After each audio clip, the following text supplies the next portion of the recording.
வணக்கம், நான் உங்கள் PKK in life designs with PKK. இனி ஒரு அழகான செய்தியோடு உங்களை சந்திப்பதில் மிக்க மகிழ்ச்சி அடைகிறேன். எனக்கு ரொம்ப நல்லா இருந்தது. நேற்று ஒரு 3 பேர் எங்கிட்ட பேசினவங்க நல்ல விஷயமே தான் பேசினாங்க. முதல்ல ஒரு கவர்மெண்ட் கெசட்டட் ஆஃபீஸர் அவங்க சொன்னாங்க, எனக்கு 71 வயசாகுது, நான் உங்களை சகோதரின்னு தான் கூப்பிடுவேன். ராமநாதபுரம் டிஸ்ட்ரிக்ட்லேருந்து பேர் மீனாம்பாள். ரொம்ப ரொம்ப நல்லா பேசினேன். Very positive person. என்கிட்ட எதுவும் கேட்கல, இது வேணும்னு சொல்லலை, கட்டப்பட அதெல்லாம் ஒன்றுமே சொல்ல. ரொம்ப சூப்பராக இருக்கேன், நல்லா இருக்கேன். எவ்வளோ கேட்க அருமையாக இருக்குது. சூப்பராகவும் நல்லாவும் இருக்கிறது பெரிய விஷயம் இந்த காலத்தில் அப்படின்னு சொன்னது மாத்திரம் இல்லாமல், உங்களுக்கு அன்னதானத்துக்கு நான் ஏதாவது அனுப்புகிறேன் அப்படின்னாங்க. சொல்லிவிட்டு ரொம்ப நல்லா அவங்க குரல் கேட்கும்போதே மீனாம்பாள் எனக்கு ரொம்ப பிடிச்சி போச்சு. அவங்க மூஞ்சி எனக்கு தெரியாது, எங்கேயோ ராமநாதபுரம். அங்கேருந்து அம்மா எனக்கு 7 சகோதரிகள், நான் தான் மூத்தவ. நான் பச்சை எழுத்தில் இங்கில் கையெழுத்து போடுற ஒரு அதிகாரியாக இருந்தேன். இப்போ ரிட்டையர் ஆகியிருக்கேன். நல்ல பல விஷயங்கள் செய்கிறேன். எங்கள் ஊரில் சாப்பாடு கொடுத்தா யாரும் வாங்க மாட்டாங்க. அதனால் நீங்கள் பண்ணுறதுனால உங்களுக்கு நான் அனுப்புகிறேன். பணம் அனுப்புறது பற்றியே இல்லை. அந்த பேச்சு, அந்த சந்தோஷம், அந்த தைரியமாக பேசுகிறாங்க. ஒண்டர்ஃபுல்லாக பேசினாங்க, நல்லா தான் பேசினாங்க. அடுத்தது என்னோடய செல்ல பொண்ணு லக்ஷ்மி, புதுக்கோட்டை கிட்ட லக்ஷ்மி, ஒய்ஃப் ஆஃப் முத்துப்பாண்டி. அது எப்போ எங்கிட்ட பாடுது. என்ன பாடுது? நீங்கள் வேளாங்கண்ணி வரும்போது உங்களை நான் பார்ப்பேன், நீங்கள் என்னை சொல்லுங்கள், நான் உங்களை பார்க்குறேன் அப்படி சொல்லிட்டு மணப்பாறை மாடு கட்டி அப்படின்ற பாட்டை பாடுது. அது ரொம்ப எனக்கு உன்னை பார்க்கணும், உன்னை கட்டி அணைச்சிக்கணும், உங்கள்கிட்ட பேசணும் அப்படின்னு சொல்லிட்டு இருக்கு. அதுவும் அன்னதானத்துக்கு பணம் அனுப்பி விட்றேன், அன்னதானம் பண்ணு, என் பையனை நல்லா படிக்கணும்னு சொல்லி வேண்டிக்கோ அப்படின்னு. என்ன சந்தோஷமான வார்த்தைகள். அதை விட சென்னை பெரம்பூரில் ஒரு அம்மா ஃபோன் பண்ணி, அம்மா அதோட வாய்ஸ் ரெக்கார்டிங் வச்சுருக்கேன், முடியுமானா இதோடு அனுப்புகிறேன். சொல்லுது, அம்மா நான் 21 நாளைக்கு முன்னாடி உங்கள்கிட்ட பேசினேன், என் நகையை மீட்கணும், நகையெல்லாம் இதுவாகிடுச்சு அப்படின்னு சொல்லிட்டு நீங்கள் இது எழுதுனீங்க. அந்த அஃபர்மேஷன் விடாமல் எழுதினம்மா. எங்கேருந்து காசு வந்ததுன்னு தெரியலம்மா. நான் 3 பவுனோ 3 4 நினைவில்லை, நான் பேங்க்கில் மூட்டிட்டேம்மா, காசு மூட்டிட்டேன். எனக்கு ரொம்ப சந்தோஷமாக இருக்குது உங்கள்கிட்ட பேசணும் அப்படின்னு, இந்த நல்ல செய்தியை சொல்லணும். ரொம்ப ரொம்ப ரொம்ப சந்தோஷம். நல்லா இருங்கம்மா, மேலும் மேலும் நகை வாங்குங்க, சந்தோஷமாக இருங்க. லக்ஷ்மி, அருமையான பொண்ணு நீ, எப்போவுமே கலகலன்னு ரொம்ப இன்னசென்ட்டாக. அந்த கிராமத்து மண் வாசனை எனக்கு ரொம்ப பிடிச்ச பொண்ணு அந்த மீனாம்பாள். வணக்கம் அம்மா, உங்களை மீட் பண்ணது ரொம்ப சந்தோஷம். கனெக்ட் ஆனதுன்னு இங்கிலீஷில் சொல்லுவாங்க, அதுக்கு ரொம்ப சந்தோஷம். எல்லோரும் என்ன பண்ணுறாங்க? ஒன்றும் பண்ணுறதில்ல, சொல்கிறத நம்புகிறாங்க. அசாத்திய நம்பிக்கையில் அதை செஞ்சு முடிக்கிறாங்க. அது செய்ய முடிக்கும்போது அந்த அஃபர்மேஷன் எழுதுறது. நிறைய பேர் நான் எழுந்து நான் பேசுறது போகாது. நாம் 10 வார்த்தை பேசும்போது 5 வார்த்தை இந்த சைடில் எண்ணங்கள் மாறிப்போம். எழுதும்போது 55 தரம் எழுதும்போது அட்லீஸ்ட் ஒரு 15 தரம் நினைவோடு எழுதுவோம். அதுக்கு தான் எழுதுறது. அஃபர்மேஷன் எழுதும்போது என்ன வேணுமோ அது கிடைத்து விட்டதாக, நடந்து விட்டதாக எழுதணும்.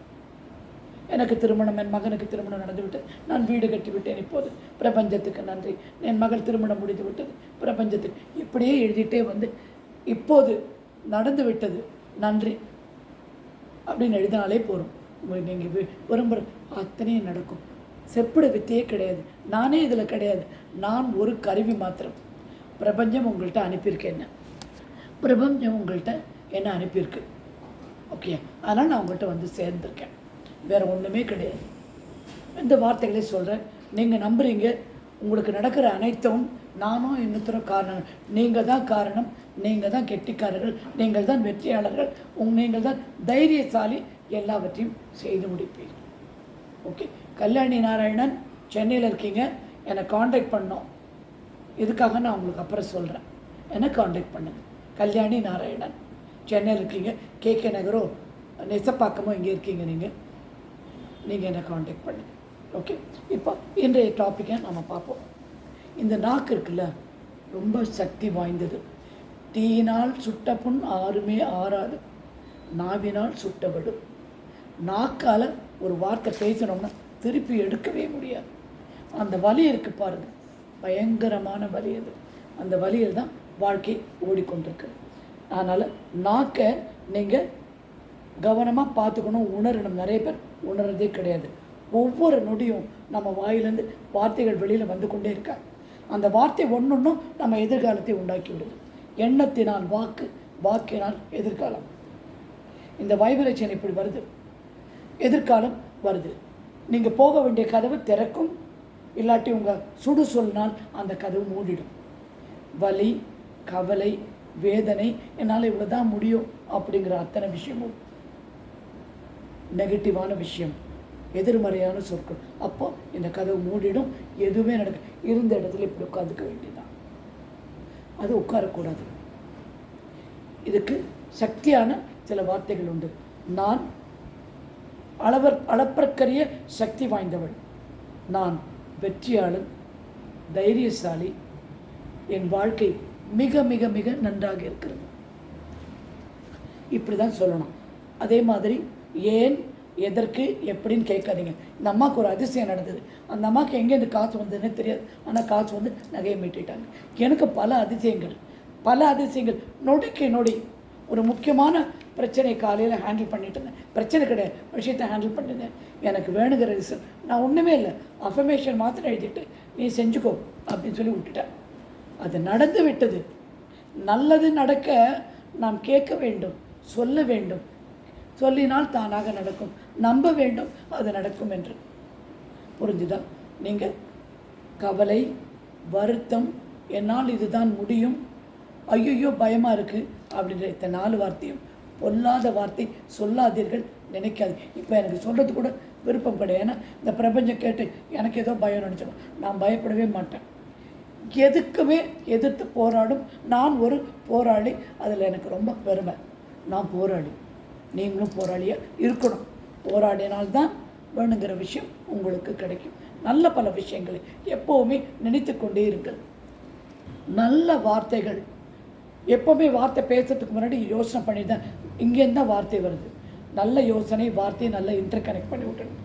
சொல்லும்போது அது நீங்கள் நினைக்க பார்க்க முடியாத அபரிமிதமான சிறந்த ஒரு வாழ்க்கையை உங்களுக்கு அது கொடுத்துவிடும். அதனால் மேல் மேலும் சிறக்க பல ஏதுவான விஷயங்கள் நடக்கும். எப்போவுமே நல்லதை நினச்சிக்கோங்க. கெடுதல் வார்த்தையால் சொல்லக்கூட சொல்லாதீங்க, நினச்சி கூட பார்க்காதீங்க. முடியாது, வேண்டாம், இல்லை, இது வரக்கூடாது. நான் எப்போவுமே கடையில் போனேன்னா பூ வாங்கிக்கமான நிறைய இருக்குமா அப்படி சொல்லி, இல்லை வேண்டாம் அப்படிலாம் சொல்லுவேன். நிறைய இருக்குமா. அப்புறம் நினச்சிப்பேன், இந்த மொட்டை தலையில் எங்கே போய்ப்பா பூ வைக்கிறது அப்படின்னு சில டைம் சிரித்து அதை சொல்லிடுவேன். ஓகேங்களா? ஸோ இதை தான் நீங்கள் நினச்சிக்கணும். நல்ல விஷயங்களே நினச்சால் நல்லது மாத்திரம் உங்களுக்கு நடக்கும்.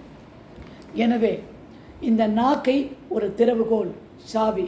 எதுக்கு திறவுகோல்?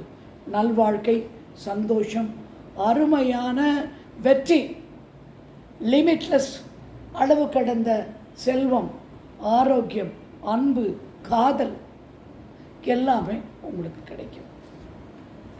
இந்த நல்ல செய்தியோடு உங்களிடமிருந்து நான் விடைபெறுகிறேன். இனி ஒரு அழகான செய்தியோடு மீண்டும் சந்திப்போம்.